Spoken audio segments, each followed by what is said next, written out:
Hi Abu. Hi, good morning. Good morning. എല്ലാവർക്കും കിട്ടിയിട്ടുണ്ട്. അവർ പറയണ്ട എല്ലാവർക്കും കിട്ടിയിട്ടുണ്ട് നമ്മ.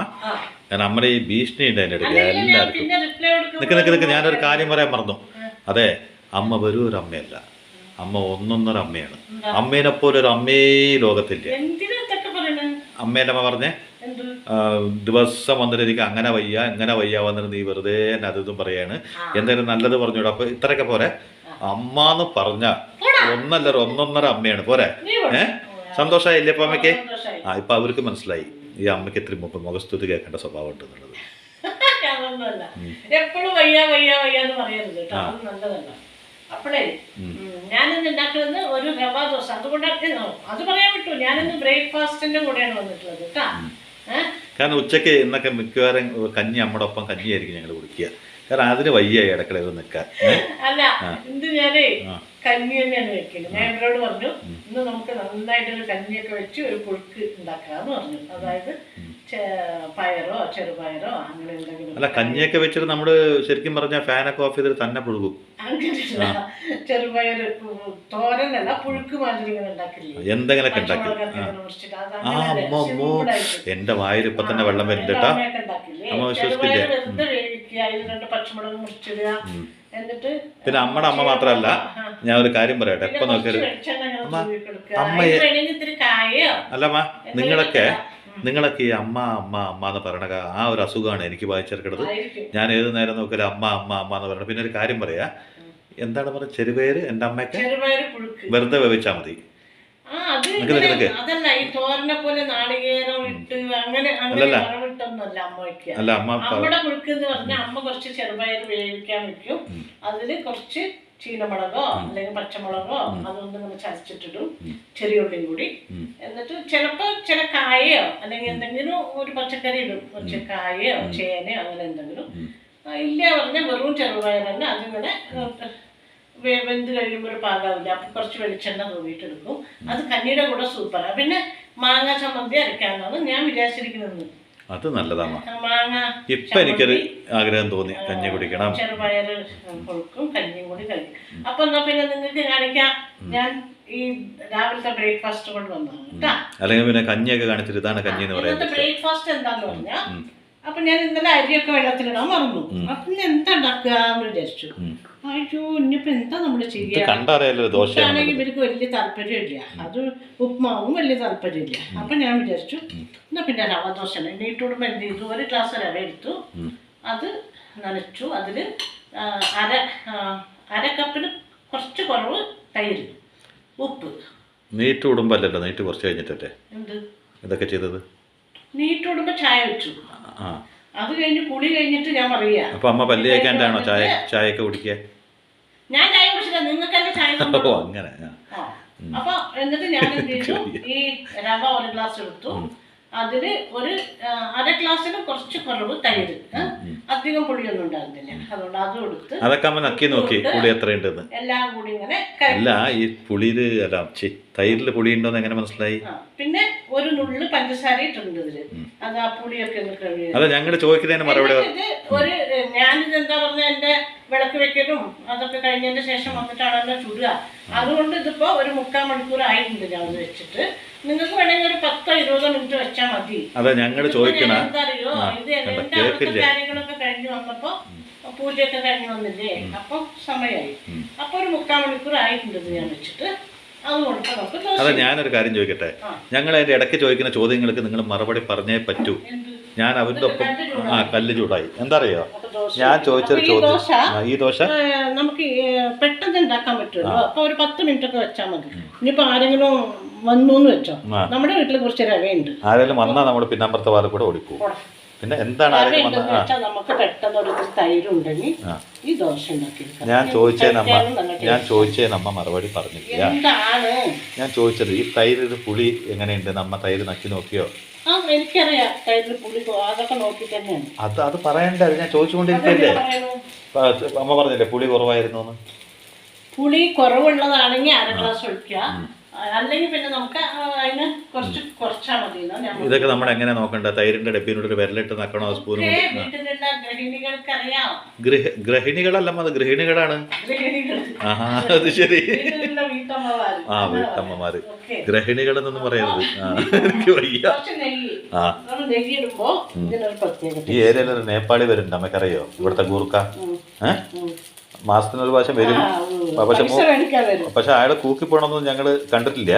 പക്ഷെ എന്നാലും കൃത്യമായിട്ട് അയാൾ ഒരു രാത്രി ഉണ്ട് എന്നാണ് കേട്ടത്. അതെന്തെങ്കിലും ആയിക്കോട്ടെ, എല്ലാ ദിവസവും വരാണ്ടിരിക്കെ അയാൾ എന്ത് ശുദ്ധമായ മലയാളമാണ് പറയണത്. അയാൾക്ക് ആ പൈസ കൊടുക്കുന്നതിൽ ഒരു മടിയില്ല. കാരണം എന്താ അറിയോ? അയാൾ മലയാളം പഠിച്ചല്ലോ. എൻ്റെ അമ്മയുണ്ട് ഗ്രഹിണികളൊക്കെ പഠിക്കുകയാണ്. ഏത് ഗ്രഹിണികള്? ഗ്രഹിണി എന്ന് പറഞ്ഞാൽ അതൊരു അസുഖമാണ്. ഗൃഹിണി എന്തെങ്കിലും ആവട്ടെ എന്നോ, അമ്മ പടുവയില് അങ്ങനെ എന്തെങ്കിലും ആവട്ടെ എന്ന് പറയരുത്.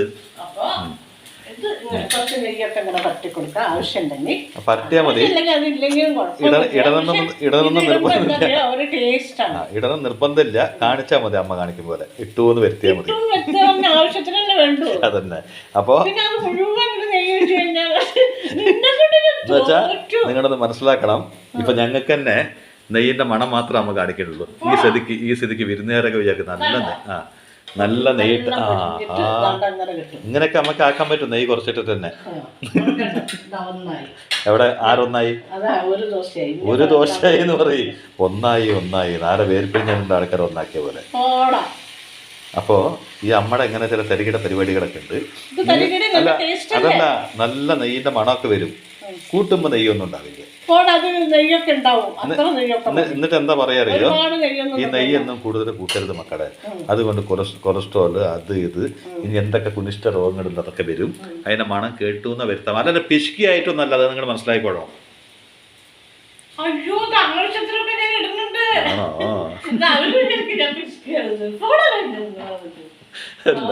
ആ നെയ്യിട്ടത് അവര് കണ്ടിട്ടുണ്ടാവും. കണ്ട നെയ്യിടുന്ന കണ്ടോ നിങ്ങള്? ഇത് നിങ്ങൾ കണ്ടു പറഞ്ഞിട്ട് ഞാൻ പറഞ്ഞു പറഞ്ഞിട്ടാണ് എത്ര നെയ്യ്. അല്ലെങ്കിൽ ഇതുകൊണ്ട് 40 ദോശ ഇടും അമ്മ. അത്രയ്ക്ക് പിശുക്കിയാണ്. എന്റെ ഭഗവാനെ. ആഹാ, ഇതിന്റെ ഇടയ്ക്ക് കഥയുണ്ടോ? എനിക്കിട്ട് പാല വെച്ചിട്ട് വല്ല കഥയായിരിക്കും. അതെ, ഈ നമ്മുടെ എന്താ പറയാ ബന്ധങ്ങള് നമുക്ക് എവിടെ അങ്ങനെയൊന്നും ബന്ധങ്ങളൊന്നുമില്ല. എന്ത് ബന്ധങ്ങള്? നമ്മുടെ ബന്ധങ്ങൾ എന്ന് പറഞ്ഞാൽ ഏത് ബന്ധമാവാം. സുഹൃത്ത് ബന്ധമാവാം. നമ്മുടെ ബന്ധങ്ങളില്ലേ, മാമനോ ചെറിയച്ഛനോ. ബന്ധുക്കള്. ബന്ധങ്ങൾ ശരിയാണ്. ബന്ധോ ഏത് ബന്ധമാണെങ്കിലും അതിന് ലാഭനഷ്ടം നമുക്ക് ഒരു പ്രശ്നമാക്കരുത്. കൊടുത്തുകൊണ്ടേ ഉണ്ടാവണം, മേടിക്കരുത്. കൊടുക്കുക വാങ്ങരുതല്ല, മേടിച്ചുകൊണ്ടാണ് കൊടുക്കരുത്. നമ്മൾ ഒരിക്കലും കണക്കൂട്ടരുത്. അങ്ങനെയാണ്. അത് ശരി. അതിനെ കുറിച്ചുള്ള ഒരു കഥയാണ് ഞാൻ പറയാൻ പോകുന്നത്. എനിക്ക് കേക്കണ്ട. എനിക്ക് നഷ്ടം മാത്രം ഉണ്ടായിട്ടുള്ളത്. അതുകൊണ്ട് കൊടുക്കലും വാങ്ങരുത്. കേക്കണ്ട. ആരെ നോക്കണ? ഇവിടെ ഞങ്ങളെവിടെയാണ്. ഒരു ഭാര്യയും ഭർത്താവും ഒരു 4 വയസ്സായ കുട്ടിയും കൂടി ഒരു യാത്ര പോകാന്ന് പറയുമ്പോ അവരൊരു ബർത്ത്ഡേക്ക് പോവാണ്. എവിടേക്ക് വേണേലും പോവാല്ലോ. അവന്റെ ഭർത്താവോ അവന്റെ ഭാര്യയല്ലേ, എങ്ങോട്ട് വേണേലും പോവാലോ കുട്ടീനെ കൂട്ടിട്ട്. എന്നാലും ഇന്ന സ്ഥലം എന്ന് പറഞ്ഞിട്ടൊന്നും വേണ്ടേ. ഒരു ബർത്ത്ഡേക്ക് പോവാണ്, കുറെ ഗിഫ്റ്റ് ഒക്കെ മേടിച്ച് വേണേ കല്യാണത്തിനും പോവാ. പോയിക്കൊണ്ടിരിക്കുമ്പോ ഇങ്ങനെ ഒരു പാലത്തിന്റെ സൈഡിൽ ഇങ്ങനെ മനസ്സിലായി. പാലത്തിനോട് വണ്ടി നിർത്തി എല്ലാരും കൂടി ചാടിയിട്ടുണ്ടാവും. ട്രാജഡി കഥയാണോ അത്? അത് വേണ്ട. ഇതൊക്കെ പാലത്തിനടുത്ത് കള്ളന്മാർ വന്ന് വണ്ടി ബ്ലോക്ക് ചെയ്തു, അല്ലെങ്കിൽ ഒരു സന്യാസി അവിടെ നടന്നു വന്നുകൊണ്ടുണ്ടാവും. അപ്പൊ ഈ കുട്ടി ഇങ്ങനെ ഇരുന്ന് സൈഡ് കാഴ്ചകളൊക്കെ ഇങ്ങനെ കണ്ടോണ്ടിരിക്കല്ലേ. അയ്യോ, അങ്ങനത്തതൊന്നും പറയണ്ട. തണ്ണിമത്തൻ എനിക്ക് തണ്ണിമത്തൻ വേണം. അവന്റെ അമ്മ ഒരു തണ്ണിമത്തനെ പോലെ ആയിരിക്കും ഉള്ളത്. അപ്പൊ നോക്കുമ്പോ എന്താ അറിയോ, ഈ പാലത്തിന്റെ കുറച്ച് അപ്പുറത്തെ സൈഡില് ഒരു പെൺകുട്ടി, ഒരു 10-13 വയസ്സായ ഒരു പെൺകുട്ടി തണ്ണിമത്തൻ വിൽപ്പന നടത്തി. അയ്യോ, ബോഡി ഷേമിങ്. അങ്ങനെ വിൽപ്പന നടത്തുകയാണ്. ശരി. അല്ല, അമ്മ പെട്ടെന്ന് തണ്ണിമത്തൻ നോക്കുമ്പോ അപ്പൊ തണ്ണിമത്തൻ വിൽക്കുകയാണ്. അപ്പൊ ഈ കുട്ടി വാശി പിടിച്ചപ്പോ അവരവിടെ വണ്ടി നിർത്തിയിട്ട് ആ കുട്ടിയോട് എന്താ തണ്ണിമത്തൻ വില എന്ന് കാർ സൈഡിൽ അതിന്റെ അടുത്തന്നെ ഒതുക്കിയിട്ട് ചോദിച്ചു. നമ്മളൊക്കെ പോകുമ്പോ കാണില്ലേ ചില സ്ഥലങ്ങളിൽ ഇങ്ങനെ റോഡ് സൈഡിലൊക്കെ അങ്ങനെ വിൽക്കുന്നത്. ഈ പാലം കിടന്ന് ആ സൈഡിൽ വിൽക്കുക. പാലം കിടക്കാണ്ട് ഞങ്ങൾ കാണാറുണ്ട്. പാലം കിടന്നിട്ട് നമ്മൾ കാണാറുണ്ട്. അല്ല പാലക്കാട് ഇളനീരും കരിമ്പ് ജ്യൂസൊക്കെ കഴിക്കാൻ പാലമില്ലാത്ത സ്ഥലത്ത് ഇതൊക്കെ വെക്കാൻ വെച്ചിട്ടുണ്ടല്ലോ. പാലത്തിന്റെ അപ്പുറമാണ്. അമ്മയ്ക്ക് പാലത്തിന്റെ അടുത്ത് തന്നെ വേണം. ശരി, അപ്പൊ സീനറി കണ്ടുകൊണ്ടിരിക്കാമല്ലോ. ആ അപ്പൊ ഈ കുട്ടി വിളിച്ചിട്ട് മോളെ ഈ എന്താ തണ്ണിമത്തം വില എന്ന് ചോദിക്കും. അപ്പൊ അവള് തൂക്കിയിട്ട് 1 കിലോ അങ്ങനെയൊന്നുമല്ല, അവള് ഒരു തണ്ണിമത്തന്റെ വിലയാന്ന് പറയുന്നത് 50 രൂപയാണെന്ന് പറയും. അപ്പൊ ഒരു തണ്ണിമത്തന് 50 രൂപയോ ചോദിക്കും ഈ സ്ത്രീ, ഈ വണ്ടിയിലിരിക്കുന്ന ഈ കുട്ടിയുടെ അമ്മ. അപ്പൊ അതെ കുറച്ച് തരില്ലേ മോളെ ചോദിക്കും. ഞങ്ങൾക്ക് മുതലാവില്ല എന്ന് പറയും. അപ്പൊ എനിക്ക് മുതലാവില്ല എന്ന് പറയും. അപ്പൊ ചോദിക്കും നീ 40 രൂപയ്ക്ക് തരുമോ എന്ന് ചോദിക്കും. 40 രൂപയ്ക്ക് എനിക്ക് തന്നെ കിട്ടിയിട്ടില്ല, പിന്നെ ഞാൻ എങ്ങനെ തരിക? ഞാൻ മേടിക്കുന്ന എനിക്ക് കിട്ടിയില്ല, അപ്പൊ എനിക്ക് എന്തെങ്കിലും ലാഭം വേണ്ടേ? 45 രൂപയിൽ 5 പൈസ കുറയ്ക്കില്ല, 45 രൂപ തന്നോളൂ. എന്നാലും 5 പൈസ കുറച്ചു. മിക്കവാറും തമിഴ്നാടായിരിക്കും, കാരണം കേരളത്തിലൊന്നും കുറയ്ക്കില്ല. 5 രൂപ 5 രൂപ തന്നെ. അപ്പൊ ഈ ദോശ കൂടി എടുക്കാം. ആ ദോശ എടുത്തു. അതിൽ നെയ്യ് ഒഴിക്കാത്തൊരു ദോശ ഉണ്ടാവും, അതായിരിക്കും എനിക്ക്. അല്ല അപ്പൊ ഇതും കൂടി അച്ഛൻ കഴിച്ചു. എന്നാ പിന്നെ നെയ്യ് ഒഴിച്ചതൊക്കെ എനിക്ക് തന്നെ തരുമായിരിക്കും. അപ്പൊ ഇതും കൂടി അതിൽ നെയ്യ് ഒഴിക്കണ്ടാട്ടാ. ഇതില് ഒരെണ്ണം അങ്ങനെ ഇരുന്നോട്ടെ, അമ്മക്ക് കഴിക്കാം. അല്ല, അമ്മ വിചാരിച്ച മകൻ എത്ര ബുദ്ധിശാലി, ഒരു ദിവസം അങ്ങനെ കഴിക്കാന്ന്. അമ്പോ നല്ല മകൻ. അപ്പൊ അങ്ങനെ പറയും. അപ്പൊ പറയൂ, അപ്പൊ ഈ കുട്ടി ഇങ്ങനെ അത് കാറിന്റെ സൈഡിൽ കൂടെ ഇങ്ങനെ തലയിട്ട് നോക്കുമ്പോ ഈ കുട്ടിയെ കാണുമ്പോ ഈ പെൺകുട്ടിക്കൊരു ശരിയൊക്കെ എന്താ മോനെ പേര് എന്ന് ചോദിക്കും. അപ്പൊ എന്ത് ചെയ്യോ ഈ സ്ത്രീ, മോളുടെ അനിയനെ പോലെ അല്ലേ, ഒരു 40 രൂപയൊക്കെ ആക്കിയിട്ട് താ മോളെ എന്ന് പറയും. അപ്പോ ഈ കുട്ടി വേഗം ഒരു തണ്ണിമത്തൻ എടുത്തോണ്ട് വരും. അതാണ് ബിസിനസ് സ്നാക്ക് നല്ലത്. നീ മുഴുവൻ കേൾക്കും എന്ന് പറയും. അപ്പൊ നെയ്യ് ഒഴിച്ചു മതിയമ്മ, ഞാൻ വെറുതെ പറഞ്ഞു, എനിക്ക് ഇത്ര നെയ്യൊന്നും വേണ്ട. ഇത്ര ഒഴിച്ചോട്ടെ, എന്തായാലും ഒഴിക്കില്ലേ, കുറഞ്ഞൊന്നും വേണ്ട, നിന്നെ ഞാൻ ശരിയാക്കി. അയ്യോ അമ്മ അങ്ങനെ ഒഴിക്കരുത്, തിന്നാൻ പറ്റണ്ടാവും. അപ്പൊ കണ്ടില്ലേ എത്ര ദേശക്കാരിയാണ്. കുട്ടി വേഗം ഒരു തണ്ണിമത്തൻ എടുത്തുകൊണ്ട് വന്നിട്ട് കൊടുക്കും. അനിയനെ പോലെ എന്ന് പറഞ്ഞില്ലേ, അത് കേട്ടപ്പോ കുട്ടിക്ക് ഭയങ്കര സന്തോഷമായി. വേഗം കൊണ്ടുവന്നിട്ട് ഒരു തണ്ണിമത്തൻ കൊണ്ടുവന്നിട്ട് ഈ പെട്ടെന്ന് ഈ കുട്ടിയുടെ കയ്യിൽ, വലിയതല്ലേ, കുട്ടിയുടെ കയ്യിൽ കൊടുത്തപ്പോ കുട്ടിക്ക് അത് പിടിക്കാൻ പറ്റാണ്ട് താഴെ വീണു. താഴെ വീണപ്പോ അയ്യോ എന്താ മോളെ നീ ചെയ്തത്, ആ കുട്ടിക്ക് അത് പിടിക്കാനാവോ, നീ എന്റെ കയ്യിൽ തരണ്ടേ, ഇനിയിപ്പോ ഞാൻ എന്താ ചെയ്യാ, ഇതിന്റെ പൈസ ഒന്നും ഞാൻ നിനക്ക് തരില്ല കേട്ടോ എന്ന് പറയും. അപ്പൊ ഈ കുട്ടി കരയുക, അയ്യോ എന്റെ തണ്ണിമത്തം പോയി എന്ന് പറഞ്ഞിട്ട് മറ്റേ കുട്ടി ചെറിയ കുട്ടി കരയും. അപ്പൊ മോൻ കരയണ്ട മോട്ട് ഓടിപ്പോയിട്ട് ആ പെൺകുട്ടി വേറൊരു തണ്ണിമത്തനെ കൊണ്ട് വന്നു. അപ്പൊ അത് ശരി, ഇവര് വിചാരിക്കുന്നത് ഇപ്പൊ ഈ 2 എണ്ണത്തിന്റെ കാശ് ഞാൻ കൊടുക്കേണ്ടി വരുമോ, എന്തൊക്കെയാ ഈ കുട്ടി കാണിക്കുന്നതെന്ന് പറഞ്ഞിട്ട് ഇങ്ങനെ ഇവര് ചിന്തിക്കുകയല്ലോ. അപ്പൊ ഈ കുട്ടി കൊണ്ടുവന്നിട്ട് അത് വേഗം ഇവര് മേടിക്കും. എന്നിട്ട് പറയും, അതേ ഞാൻ ആ പൊട്ടിപ്പോയതിന്റെ വിലയൊന്നും ഞാൻ തരില്ല കേട്ടോ എന്ന് പറയും. ഇതിന്റെ പൈസ ഞാൻ തരുള്ളൂ എന്ന് പറയും. അപ്പൊ ഈ കുട്ടി ഒന്നും വേണ്ടില്ല, ചിരിക്കും കേട്ടോ. അപ്പൊ അയാളില്ലേ ഭർത്താവ് ഇതൊക്കെ ശ്രദ്ധിച്ചുകൊണ്ട് അതിൻ്റെ ഉള്ളിലിരിക്കുന്ന ആൾ പറയും, എന്തിനാ ആ കുട്ടി ഒരു കച്ചവടം ചെയ്യുന്ന കുട്ടിയല്ലേ, അതിനൊരു 100 രൂപ എടുത്ത് കൊടുക്കുന്നു, ആ 2 ഇതിന്റെ പൈസ കൊടുക്കുന്നു. അപ്പൊ ഇതൊന്ന് ഓഫ് ചെയ്തോട്ടെ, അപ്പോഴത്തെ കഥ പറയാൻ ശരിയാവും. അപ്പൊ പറയും ആ കുട്ടിക്ക് അത് കൊടുക്ക്, 100 രൂപ എടുത്ത് കൊടുക്കുക. അപ്പൊ 100 രൂപ എടുത്ത് കൊടുത്തപ്പോൾ ആ കുട്ടി വേഗം പറയും, എനിക്ക് 1 പൈസ പോലും വേണ്ടാന്ന്. അപ്പൊ എന്താ കൂടെ നീ ഇങ്ങനെ പറയുന്നത്, 1 പൈസ പോലും വേണ്ടാന്ന്, നീയല്ലേ ഇത്ര നേരം തർക്കിച്ചേർന്ന് 45 കുറയില്ല എന്നൊക്കെ പറഞ്ഞു. അപ്പൊ ഞങ്ങൾ 10 രൂപയും കൂടി 2 എണ്ണത്തിന്റെ വിലയും തരുന്നുണ്ട്, അത് ഞങ്ങൾക്ക് കിട്ടിയില്ലെങ്കിലും അത് നമ്മളുടെ നഷ്ടപരിണാമത്ത് തരുമ്പോ എന്താ വേണ്ട പറയുന്നതെന്ന് ചോദിക്കും. അപ്പൊ പറയും, അതേ നിങ്ങൾ എന്നോട് പറഞ്ഞില്ലേ ഇവനൊരു അനിയനെ പോലെ കരുതിയിട്ട് താന്ന് പറഞ്ഞില്ലേ, അനിയൻ എന്ന് പറഞ്ഞു കഴിയുമ്പോൾ ഞാൻ അവൻ്റെ ചേച്ചിയായിപ്പോയി. അപ്പോൾ എനിക്ക് അതിന് എൻ്റെ സ്വന്തം അനിയൻ തന്നെയാണത്, അതുകൊണ്ട് എനിക്ക് ആ പൈസ വേണ്ടാന്ന്. എന്നിട്ട് പറയും, എൻ്റെ അനിയൻ എന്ന് പറഞ്ഞപ്പോൾ എൻ്റെ സ്വന്തം ഒരു അനിയൻ ഉണ്ടായിരുന്നു എന്ന് പറഞ്ഞിട്ട് ആ കുട്ടി സങ്കടത്തിൽ അങ്ങനെ നിർത്തും. അപ്പോൾ എന്താ മോളെ നിനക്കൊരു അനിയൻ ഉണ്ടായി എന്ത് പറ്റിയെന്ന് ചോദിക്കും. അപ്പോൾ പറയും, 2 വയസ്സായപ്പോൾ അവനൊരു പനി വന്നു, അവൻ മരിച്ചുപോയി, ആ ഒരു സങ്കടം ഉണ്ട് എനിക്ക്. അപ്പം ഇങ്ങനെയുള്ള കുട്ടികളെ കാണുമ്പോൾ ഞാൻ എൻ്റെ അനിയനെ പോലെ മനസ്സിൽ വിചാരിച്ചു. അപ്പം നിങ്ങൾ നിൻ്റെ അനിയനായിട്ട് കരുതെന്ന് പറഞ്ഞപ്പോൾ എനിക്ക് ഒരുപാട് സന്തോഷമായി. അനിയനെ ഓർത്തുപോയി. ഞാൻ എൻ്റെ അനിയനല്ലേ കൊടുത്തത്, ഞാൻ അവൻ്റെ ചേച്ചിയല്ലേ, അപ്പം എനിക്ക് ആ പൈസ മേടിക്കാൻ പറ്റുമോ. ബന്ധങ്ങളിൽ ലാഭനഷ്ടങ്ങൾ ഒരിക്കലും നോക്കരുത് എന്നാണ് അതിൻ്റെ അർത്ഥം. അപ്പോൾ എനിക്കത് വേണ്ട, ഒരു രൂപ പോലും ഞാൻ മേടിക്കില്ല എന്ന് പറയും. അപ്പോൾ ഈ സ്ത്രീയുടെ കണ്ണുകൾ നിറയും. അത്രയും ചെറിയൊരു കുട്ടി, 10-12 വയസ്സായ കുട്ടിയല്ലേ. അതിന് ബന്ധങ്ങളുടെ വില, ബന്ധങ്ങൾക്കുള്ള പ്രാമുഖ്യത അതിന് മനസ്സിലായി. ഒരു വാക്കിൽ നിന്റെ അനിയനെ പോലെ കരുതിയിട്ട് കൊടുക്കുമ്പോളെ ആരും അല്ലാത്തൊരു കുട്ടിക്ക് ആ ബന്ധത്തിന്റെ പ്രാമുഖ്യത മനസ്സിലായി എന്നുള്ളത് ഓർത്തപ്പോൾ വേഗം വണ്ടി ഡോറ് തുറന്ന് ഇറങ്ങിയിട്ട് അവരെന്ത് അറിയോ, ഒരു മോതിരം അവരുടെ കയ്യിലിട്ട ഒരു മോതിരം ഊരിയിട്ട് ഈ കുട്ടിക്ക് കൊടുക്കും. അപ്പോൾ പറയും, ഇതെന്താണ്, സ്വർണ്ണോ, എന്തിനാ എനിക്ക് പറയും. അപ്പോൾ മോളെ ഇത് നീ വാങ്ങിക്കോ. അയ്യോ ഞാൻ വാങ്ങിക്കില്ല, എൻ്റെ അനിയന് ഞാൻ തണ്ണിമത്തം കൊടുത്തതിന് നിങ്ങൾ എനിക്ക് സ്വർണ്ണ മോതിരം തരും, ഒരിക്കലും എനിക്ക് വേണ്ടാന്ന് പറയും. അത് നിൻ്റെ അനിയന് നീ തണ്ണിമത്തം കൊടുത്തതിൻ്റെ വിലയല്ല ഞാൻ തരുന്നത്. എൻ്റെ മോന് നീ ചേച്ചിയായി, അപ്പം നീ എനിക്ക് മകളല്ലേ, ഒരമ്മ നിനക്ക് തരികയാണെന്ന് വിചാരിച്ചിട്ട് ഇത് വാങ്ങുമ്പോഴേന്ന് പറഞ്ഞ് കൊടുക്കും. അപ്പോൾ ആ കുട്ടിയുടെ കണ്ണ് നിറഞ്ഞത് അപ്പം അതിന് വാങ്ങാണ്ടിരിക്കാൻ പറ്റില്ല. കാരണം മകളായിട്ടാണ് തരുന്നത്. അല്ലാതെ നീ ഒരു കച്ചവടം ചെയ്യുന്ന കുട്ടിയാണ്, നിൻ്റെ അടുത്ത് ഞാൻ തണ്ണിമത്തം മേടിച്ചു എന്നുള്ള ബന്ധത്തിലല്ല. എൻ്റെ മകന് നീ ചേച്ചിയായപ്പോൾ നീ എനിക്ക് മകളാണ്, ആ മകൾക്കാണ് ഞാൻ ഒരു അമ്മയാണ് തരുന്നതെന്ന് പറയുമ്പോൾ അത് മേടിക്കും. അപ്പോൾ ആ കാറിൽ ഇതെല്ലാം കണ്ടുകൊണ്ടിരിക്കണ അവളുടെ ഭർത്താവിന് തോന്നും, അയ്യോ എൻ്റെ ഭാര്യ എല്ലാ കാര്യത്തിനും തർക്കിച്ച് എന്ത് മേടിക്കുകയാണെങ്കിലും അത് ഒരുപാട് വിലപേശിയേ മേടിക്കാറുള്ളൂ. പക്ഷെ അവളുടെ ഉള്ളിലും ഇത്രയും നല്ലൊരു മനസ്സുണ്ട്. ആ മനസ്സ് പുറത്തെടുക്കാൻ ആ പെൺകുട്ടിയെ കൊണ്ട് കഴിഞ്ഞു. അതുമാത്രമല്ല, ഏതോ ഒരു ചെറിയൊരു കാര്യത്തിലും എന്തോ ഒരു സ്വത്ത് കാര്യത്തിൽ എന്തോ പിണങ്ങിയിരിക്കുകയാണ് ഇയാളോ ഇയാളുടെ ഏട്ടന്.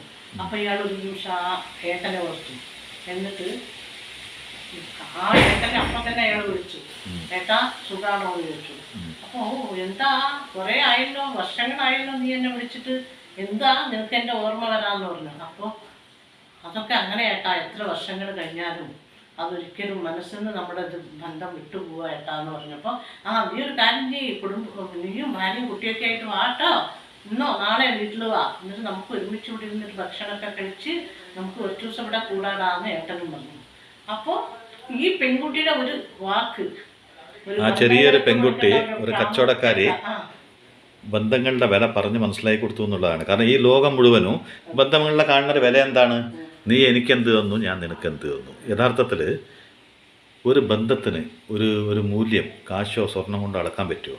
രക്തബന്ധത്തെക്കാട്ടിലും വലിയൊരു ബന്ധമുണ്ടോ? ഈ ബന്ധത്തിനൊക്കെ കാശിൻ്റെ ഒരു ത്രാസിൽ വെച്ച് നമുക്ക് അളക്കാൻ പറ്റും. ഞാൻ നിനക്ക് കാശ് തരുന്നു, നീ എനിക്ക് കാശ് തരുന്നു, ആ സ്വത്തിൽ എനിക്ക് പാതി വേണം, ഈ സ്വത്തിൽ എനിക്ക് പാതി വേണം, ലോകം മുഴുവൻ തല്ലുകൂടിക്കൊണ്ടിരിക്കുമ്പോൾ ആ ചെറിയ നിർമ്മലമായ കുട്ടിയുടെ മനസ്സിൽ നിന്ന് വന്ന ആ ഒരു വാക്കുണ്ടല്ലോ, സ്വന്തം അല്ലല്ലോ, എന്നിട്ട് പോലും അനിയെന്നൊരു വാക്കിന് അവളുടെ കയ്യിൽ എന്താ ഉള്ളത് വെച്ചാൽ ഒരു തണ്ണിമത്തനെടുത്ത് അനിയനെ കൊടുത്തിട്ട്, എൻ്റെ അനിയൻ, ആ പേര് പറഞ്ഞില്ലേ നിങ്ങൾ, അതിന് മതി വന്നിട്ട് കൊടുത്തിട്ട് പോകുമ്പോൾ ആ കുട്ടി നഷ്ടപ്പെട്ടു പോയ ബന്ധത്തിൻ്റെ വില അറിഞ്ഞു. ആ കുട്ടിയുടെ അനിയൻ മരിച്ചുപോയി എന്നല്ലേ പറഞ്ഞു. അപ്പോൾ ആ കുട്ടിക്ക് ഇല്ലാണ്ടായ ബന്ധത്തിൻ്റെ വില അറിയും. അപ്പോൾ ഉള്ളവർക്ക് സത്യത്തിൽ അതിൻ്റെ ഒന്നും വില അറിയില്ല. ഏട്ടൻ, അനിയൻ, അനിയത്തി, ഭാര്യ, ഭർത്താവ്, ഇങ്ങനെ എല്ലാ ബന്ധത്തിനും അതിൻ്റെതായ മൂല്യമുണ്ട്.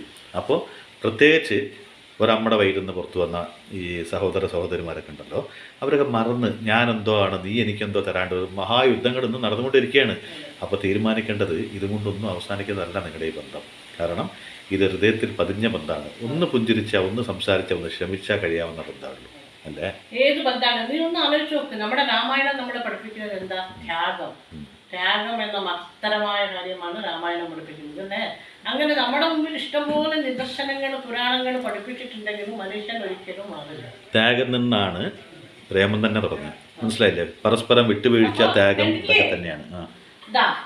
നോക്കൂ, നല്ല മുരുമുരുന്നുള്ള റവദോശ, അത് ഞാൻ നിർബന്ധിച്ച് പറഞ്ഞ കാരണം തക്കാളി ചട്നി, പിന്നെ ഈ കടലയൊക്കെ ഇട്ടിട്ട് നമ്മൾ അരയ്ക്കുന്ന ഒരു ചട്നി ഇല്ലേ, അതാണ് എന്ത്, നിലക്കടല ഇട്ടിട്ട് അരയ്ക്കുന്ന ചട്നിയാണ്.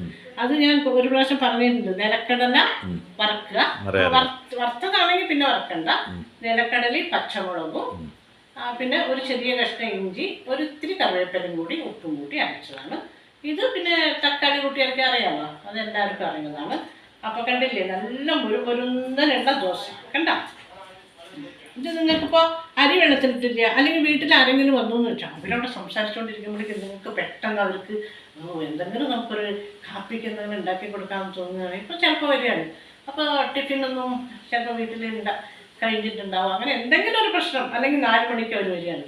ഇതിൻ്റെ കൂടെ ഒരു ഉരുളക്കിഴങ്ങിൻ്റെ ഒരു എന്താ പറയുക ഉരുളക്കിഴങ്ങ് മസാല ഉണ്ടാക്കിയിട്ട് നമ്മുടെ മസാല ദോശയ്ക്കൊക്കെ അതുപോലെ ഉണ്ടാക്കിയിട്ട് ഇതിൻ്റെ ഉള്ളിൽ വെച്ചിട്ട് ഈ ചട്നിയൊക്കെ കൂട്ടി കൊടുത്താൽ സൂപ്പറായിരിക്കും. അപ്പോൾ പെട്ടെന്ന് 10-15 മിനിറ്റിൽ നിങ്ങൾക്ക് ഇത് ഉണ്ടാക്കാൻ പറ്റും കേട്ടോ. ഓക്കെ, അപ്പോൾ ഇത് കഴിക്കാൻ പറ്റുന്ന ഒന്നിങ്ങനെ ചൂടോടെ ഞാൻ ഉണ്ടാക്കിത്തരാം. വേണമെങ്കിൽ വന്നോളൂ. ഇതിൻ്റെ കൂടെ വേണമെങ്കിൽ നിങ്ങൾ വരികയെന്ന് പറഞ്ഞാൽ ഞാൻ ഉരുളക്കിഴങ്ങ് മസാലയും കൂടി ഉണ്ടാക്കിയിരിക്കാം. അതും ഇതും എല്ലാം കൂടി കൂട്ടി കഴിക്കുമ്പോൾ ഒരു പ്രത്യേക സ്വാദാണ്. അതിൻ്റെ ഒപ്പം തന്നെ ആ കച്ചവടക്കാരിയായ ഒരു കുട്ടി എത്ര വലിയൊരു തത്വമാണ് പറഞ്ഞത് അല്ലേ. നമ്മുടെ ഒരു വാക്കിന് പറയില്ലേ അച്ഛൻ, ഒരു വാക്കിന് പറയില്ലേ അമ്മ, അതൊരു വാക്കല്ല, അത് ജീവിതകാലം മുഴുവൻ നമ്മൾ കൊണ്ടുനടക്കേണ്ടതാണ്. സഹോദരൻ സഹോദരി അല്ലേ, ഈ ബന്ധങ്ങൾക്കൊക്കെ അതിൻ്റെതായ വിലയുണ്ട്. അപ്പോൾ കച്ചവടത്തിൻ്റെ കണ്ണിൽ ബന്ധങ്ങളെ ഒരിക്കലും കാണാതിരിക്കുക. നീ എനിക്ക് എന്ത് നൽകി, ഞാൻ നിനക്ക് എന്ത് നൽകുന്ന തർക്കത്തിൽ കാണാതിരിക്കുക. സ്നേഹമൊന്നും ഒരിക്കലും പറ്റാത്തൊരു സ്നേഹം. കാരണം ഒരിക്കലും നമ്മുടെ ഈ കൂടപ്പിറപ്പുകളൊന്നും ഒരാൾ നഷ്ടപ്പെട്ടു പോയാൽ പിന്നെ ഒരിക്കലും നമുക്ക് തിരിച്ച് കിട്ടില്ല. അപ്പോൾ ആദ്യം നിങ്ങളുടെ കൂടപ്പിറപ്പൊന്ന് തുടങ്ങും, പിന്നെ ജീവിതത്തിൽ കണ്ടുമുട്ടുന്ന എല്ലാ ബന്ധങ്ങളും നമുക്ക് അമൂല്യമായ ബന്ധങ്ങളായി മാറട്ടെ അല്ലേ. അപ്പോൾ എല്ലാവർക്കും ഒരു ബൈ.